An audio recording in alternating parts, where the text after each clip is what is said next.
تو اب تو یہ ہے کہ جو پڑھے لکھے خواجہ سرا ہیں وہ سامنے بھی آ رہے ہیں، ہر شعبے میں سامنے آ رہے ہیں. تو لوگوں کو چاہیے کہ جہاں ہم لوگ اتنا پیسے ہیں وہ گوروں کے قانون نہ لے آئیں. جب مطلب گوروں کی حکومت ہوئی تو ان لوگوں نے خواجہ سراؤں کو دیوار کے ساتھ لگا دیا تھا. تو وہ گوروں والی چیز یہ خود نہ لائیں. بات یہ ہے کہ ہمیں تو اس قانون سے یہ تو فائدہ ہوا نا، ہمیں شناخت ملی اور کچھ نہیں ملا. اگر آپ ہماری شناخت مطلب وہ ختم کرنا چاہ رہے ہیں، آپ کیا کرنا چاہ رہے ہیں؟ کوئی ثبوت لائے نا کہ بھائی اگر جن کے 2 ایکس والے کارڈ ہوں ان دونوں نے اگر شادی کری ہو، میں اگر عورت خواجہ سرا جا کے لکھواتی ہوں تو میرا ایکس آتا ہے، کوئی جا کے مرد خواجہ سرا لکھواتا تو ایکس آتا. تو ایکس کے کارڈ میں کون سی بھائی گورنمنٹ نے کوئی بلڈنگ دے دینی ہے، کوئی 1-2 کروڑ دے دینے ہیں، ہیلتھ کی سہولیات مل جانی ہے، ہیلتھ کارڈ مل جانے، کیا ملنا ہے؟ کوئی سرکاری جاب ملنی ہے؟ کچھ بھی نہیں ملنا. تو خام خواہ کی باتیں ہیں. تو اس طرح کی چیزیں اس طرح کی پھیلانا، بلکہ اس سے خواجہ سرا کی جو موومنٹ ہے، جو مسئلوں میں اور اضافہ ہو رہا ہے. لوگ عجیب و غریب ٹپ ٹاپ پہ چیزیں بنا رہے ہیں. جی اب جی یہ لو پاس ہو گیا، جی لڑکے کی لڑکے سے شادی ہوگی، عورت کی عورت سے شادی ہوگی. یہاں تو جا کے کورٹوں میں دیکھیں ڈیورس کے اتنے سارے کیس حق مہر کے فائل ہیں کہ آپ کی سوچ گم ہو جائے گی. وہاں ایک عورت ایک مرد یہ باتیں سوچے گا.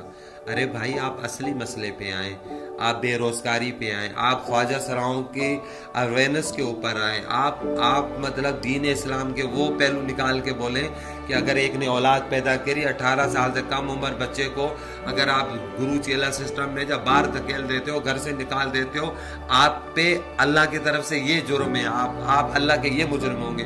ان کو ایسی باتیں کرنی چاہیے، نہ تو مطلب سیاست چمکانے کے لیے مطلب وہ یہ مطلب اس طرح کی باتیں کرنی چاہیے.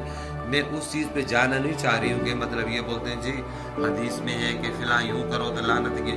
میں کہتی ہوں کہ جو نبی کا کلمہ پڑھنے والا ہے اس کو کوئی دنیا کا انسان لعنت نہیں بھیج سکتا. یہ مذہبی تنظیموں کا تو ہم جانتے ہیں کہ کیا ریئیکشن آئے، لیکن عام انسان خواجہ سرا کو کس حیثیت سے دیکھتا ہے، یا پھر اب لوگوں میں اویئرنیس آ گئی ہے، ان کو بھی خواجہ سراؤں کو بھی عام انسان کی حیثیت سے دیکھا جاتا ہے معاشرے میں؟ دیکھیں بات یہ ہے، اب کافی لوگ 2002 میں جب میں کام کرنے سے نکلی تھی تو اس ٹائم تو خواجہ سراؤں کو سمجھا جاتا تھا یہ طنز و مزاح کی چیز ہے یا ناچ گانے کی چیز ہے. اب لوگ پڑھے لکھے لوگ کمیونٹی کے سامنے آئے ہیں. آج کل سوشل میڈیا ہے، ماشاءاللہ لوگ بہت عزت دیتے ہیں، لوگ درد کو سمجھتے ہیں. چاہے کرونا آیا لوگوں نے بھرپور مدد کے لیے، اس طرح رمضان مبارک مہینہ آتا ہے وہ مدد کریں. 2009 سے سپریم کورٹ کے احکامات کے بعد پریس میڈیا نے ہمارا بہت ساتھ دیا، ہم ان کا شکریہ ادا کرتے ہیں. اب سول سوسائٹی بھی بات سمجھ گئی ہے. مگر یہ کہ جہاں بہت سارے ہمارے راستے آسان ہو رہے تھے، یہاں یہ بل کے اوپر بحث جو ہے بہت نقصان پہنچا رہے ہیں. میں بولتی ہوں کہ بہت سارے ایسے جب 2009 میں سپریم کورٹ کے احکامات آئے تو بہت سارے ایسے مولانا ہیں، میں ان کو سلام پیش کرتی ہوں جن لوگوں نے دین اسلام کے بارے میں بتایا کہ مرد خواجہ سرا کا یہ حصہ ہونا چاہیے، عورت خواجہ سرا کا یہ حصہ ہونا چاہیے. بہت سارے مولانا ایسے ہیں جو ابھی بھی شفقت کا سر پہ ہاتھ رکھتے ہیں، پیار کرتے ہیں، اور بہت مشہور ترین کوئی عام مولانا نہیں ہے تو وہ بھی تو مولانا ہے نا. تو میں بس مولانوں سے جو بھی لوگ ہیں میں ان سے بس اتنی سی بات کہتی ہوں کہ آپ امن کا درس دیں، محبت کا درس دیں، نفرت کا درس نہ دیں. نفرت کا درس تو ہمارا دین اسلام دیتا ہی نہیں. جی آپ اتنے سال گزارے ہیں خواجہ سراؤں کی خدمت میں اور انہیں کافی سپورٹ کیا ہے، تو اس دور میں اور اس دور میں آپ کیا فرق سمجھتی ہیں، اور آنے والے کل میں آپ خواجہ سراؤں کو کس جگہ پہ دیکھتی ہیں؟ دیکھیں بات یہ ہے کہ 2002 سے کام کرتے ہوئے ابھی جو میں چیزیں سوچتی تھی کہ شاید میرے مرنے کے بعد ہوں گی وہ میرے جیتے جی ہوگی. میں خوش نصیب ہوں کہ میں نے اپنے سامنے ڈاکٹر دیکھے، لوئر دیکھے، بیوٹیشین دیکھے، میک اپ آرٹسٹ دیکھے، بہت کچھ دیکھے جو ابھی پس پردہ ہیں، سامنے نہیں آئے.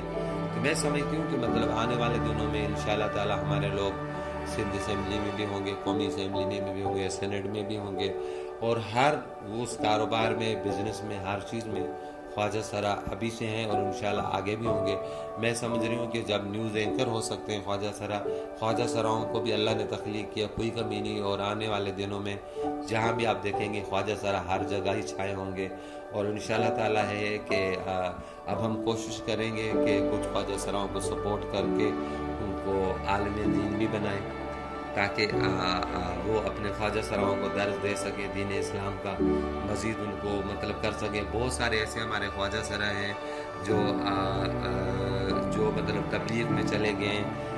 ہمیں بڑی خوشی ہے, وہ لوگ بھی آتے ہیں, ملتے ہیں, جلتے ہیں, ایسی بات نہیں. مگر ہمارے خواجہ سراؤں میں ایک بات ہے, ہمارے میں چاہے کوئی ہندو کمیونٹی سے تعلق رکھتا ہو, کرسچن کمیونٹی سے تعلق رکھتا ہو, سکھ کمیونٹی سے تعلق رکھتا ہو, چاہے کوئی مسلم ہو, ہم ساتھ کھاتے ہیں, ساتھ پیتے ہیں, ساتھ بیٹھتے ہیں. اگر کسی کا انتقال ہو جائے اس کے رسم و رواج اسی کی مذہب کی طریقے سے کرتے ہیں.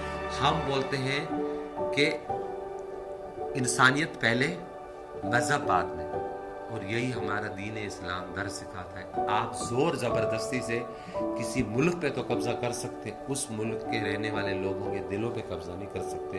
اگر دلوں پہ قبضہ کرنا ہے تو آپ پیار سے کر سکتے ہیں. تو ہمارا دین اسلام الحمدللہ امن کا, محبت کا, بھائی چارے کا درس دیتا ہے, نفرت کا درس تو دیتا نہیں.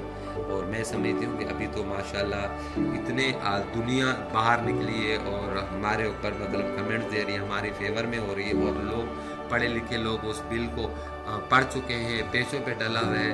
اب تو سینیٹر مشتاق صاحب ہی جب آپ دیں گے یا پھر وہ اس میں شپ میں کچھ چینج کروانا چاہتے ہیں تو سوچیں وغیرہ یہ کہ سینیٹر مشتاق صاحب کو چاہیے کہ پہلے ہمارے ساتھ بیٹھے, بات کریں, پھر آگے بات کریں. چاہے کوئی بھی سینیٹر ہو, اس کو بولیں کہ اب اس کی ایڈورٹائز کافی ہو چکی ہے, اب وہ بس کر دیں. جی ناظرین, جیسا کہ آپ نے دیکھا کہ ہمارے ساتھ بندیا نانا موجود تھی, انہوں نے بتایا کہ اس ایکٹ کو منظوری کے بعد بھی ان 4 سالوں میں انہیں کوئی بنیادی جو حق تھا وہ نہیں مل پایا, نہ کاروبار کا, نہ تعلیم حاصل کرنے کا, اور نہ ہی میڈیکل کا.